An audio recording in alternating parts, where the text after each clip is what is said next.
Assalamualaikum dan salam sejahtera. Hari ini cikgu akan membincangkan tajuk yang kedua daripada chapter heat ataupun haba, iaitu understanding heat capacity and specific heat capacity, ataupun memahami muatan haba dan muatan haba tentu.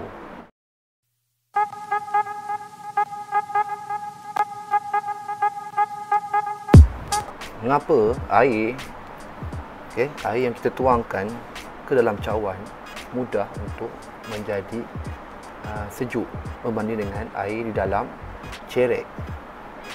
Kemudian kalau kita tengok, kalau kita pergi berkelah di kawasan air terjun, kita dapati bahawa air terjun tersebut masih lagi sejuk walaupun cuaca masih panas.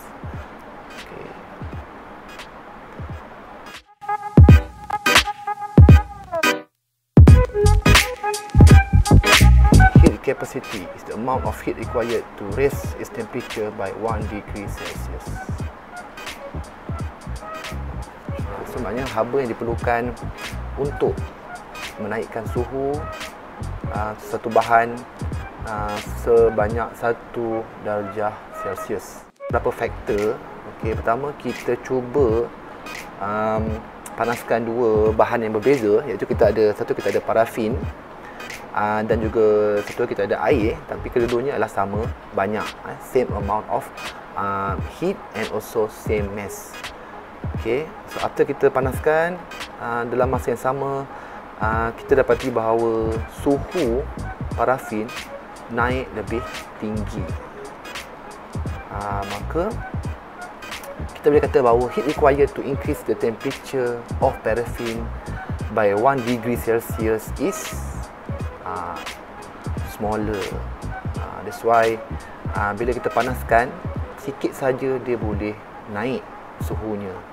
Maka dari sini kita dapati bahawa heat capacity of paraffin is smaller than water, ataupun muatan haba untuk parafin adalah kecil kerana ia mudah menjadi panas.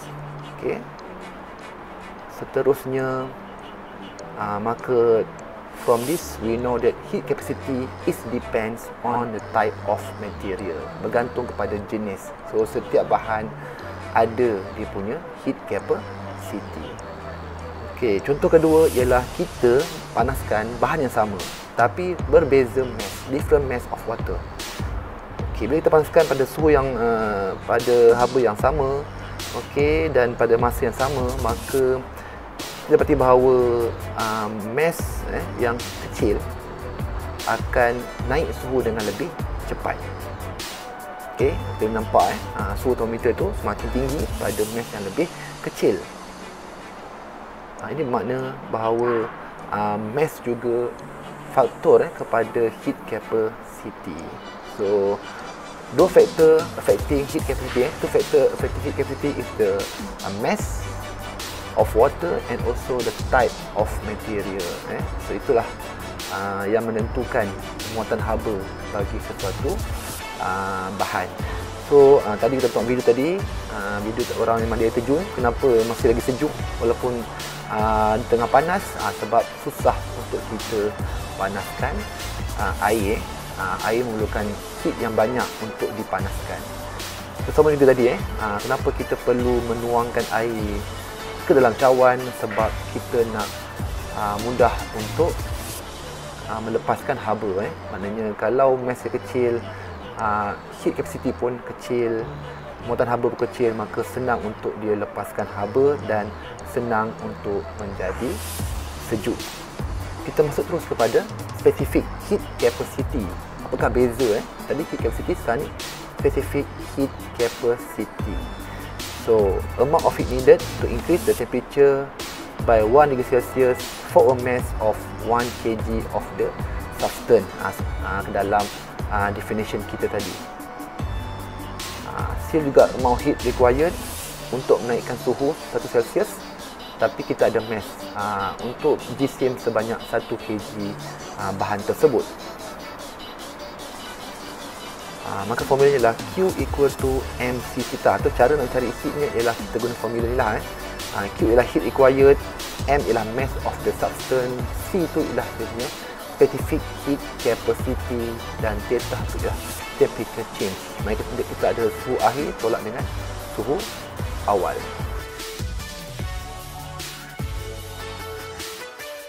Different material has a different specific heat capacity. Setiap bahan ada dia punya muatan haba tentu yang tersendiri.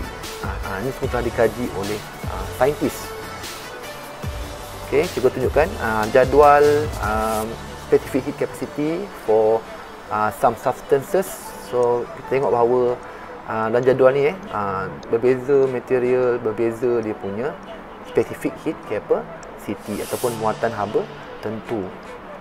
Maka kita tengok sini bahawa air mempunyai muatan haba tentu yang paling tinggi. Water has high specific heat capacity.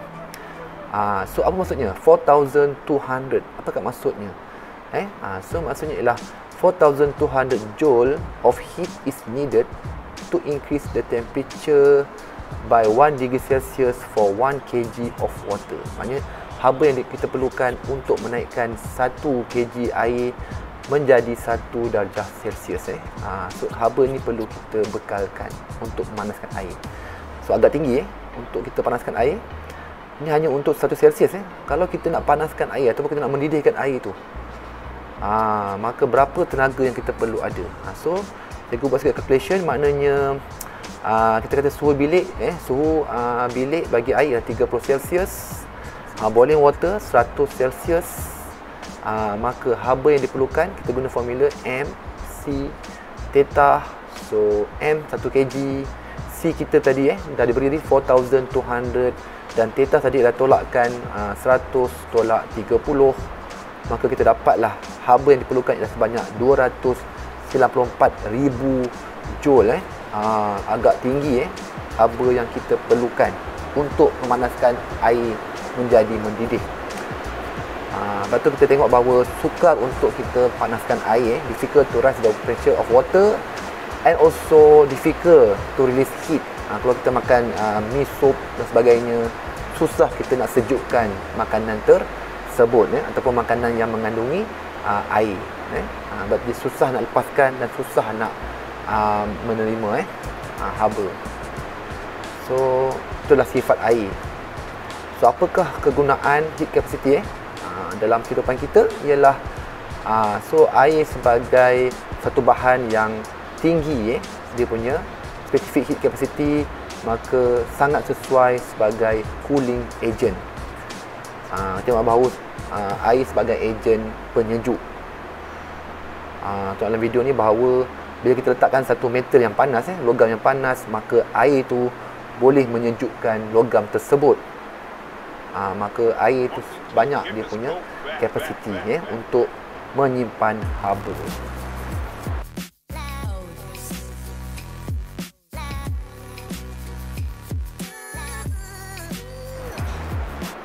Okay, maka it can absorb more heat before it begin to get hot. So banyak haba dapat disimpan oleh air, maka sesuai untuknya menjadi ejen penyejuk. Okay, so dia tidak mudah menjadi panas dan dia boleh menyejukkan. So apa kegunaannya ialah kita bolehlah menggunakan air itu untuk menghalang kereta kita daripada menjadi panas. So can prevent a car from overheating by absorbing heat from the engine. Ini yang berlaku kalau air tiada dalam kereta kita, so dia akan mudah menjadi panas, overheat. Ini mungkin air kurang dalam kereta dia. Maka the hot water then flow to the radiator. So air yang telah menyerap haba daripada enjin tadi pergi ke radiator, kemudian where is then cooled by air drawn in the by the radiator fan through the cooling fin. Maka air yang panas tadi disejukkan oleh radiator tadi, oleh kipas tadi, kipas radiator dalam siripnya, sirip radiator tersebut. So lagi banyak sirip dia, lagi mudah untuk dia menjadi sejuk. Itu fungsi radiator. Kegunaan kedua ialah cooking utensil ataupun peralatan memasak. Okey, kita ada peralatan masak. Okey, so the body and handle of cooking pot are made of material with a different specific heat capacity. So handle dia lain, dia punya base dia bahan yang berbeza. Kenapa? Cuba tengok. Kenapa bahan tu mesti berbeza? Kerana untuk memegang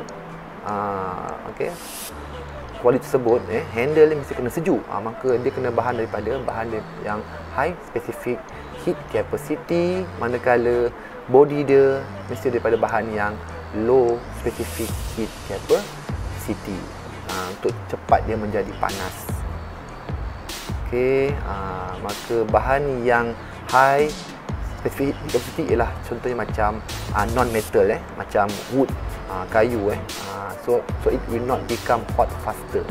Jadi kita boleh pegang kuali tersebut. Tapi sebaliknya pula ialah base dia tu kita kena cepat panas. The base is made of metal like aluminium which are good conductors and it will become hot quickly.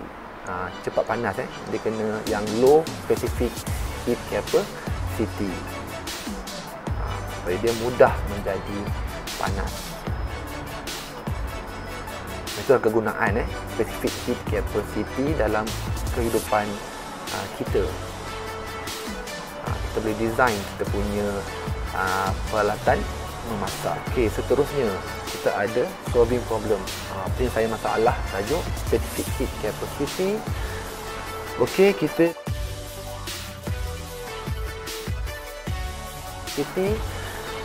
Okey, kita diberi 800 watt kettle hold 0.5 kg of water at 30 degrees Celsius. It is turned on until the water boil. What is the time taken to boil the water? So sekarang ni kita diminta mencari masa untuk air itu mendidih. Time taken. So itu question ialah time taken. T. Maka masa untuk air mendidih ni kita kena pakai formula apa? Tapi contoh apa yang kita dapat daripada soalan ini? Okey, kita ada power dibagi 800 watt. Okey. Kita ada apa lagi? Kita ada mass of water 0.5 kg. Okey. Kita ada apa? Temperature initial awal, suhu awal bagi air 30 Celsius dan suhu akhir suhu air bagi air tersebut ialah 100 Celsius. Kalau kita nak boil the water, so kita guna formula apa? Formula Q equal to mc theta. Okey. So diberi C tadi 4200. Maka kita masukkan formula. Kita ada formula lagi, formula Q equal to power times time. Sebab Q tak diberi, so kita boleh guna formula power tadi tu. Power, so itulah soalan yang kita nak tu.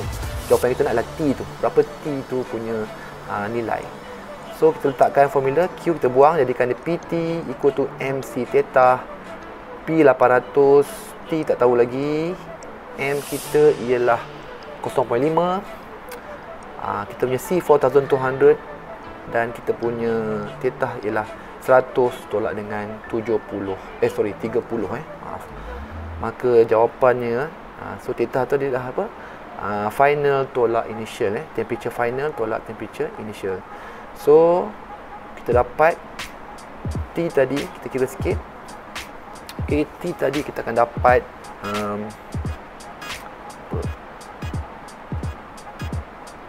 okay, kita akan dapat 100 kita akan dapat 100, kita dapat tadi. Okey, T tadi ialah 147,000 divided by 800, kita akan dapat 183.753 saat. Ataupun kita boleh bundarkan kepada minit, kita bagi 60, maksudnya berapa minit kita masak air ni? Dalam 3 minit saja, 3.1 minutes. Maka jawapan kita A, B, C, D mana betul?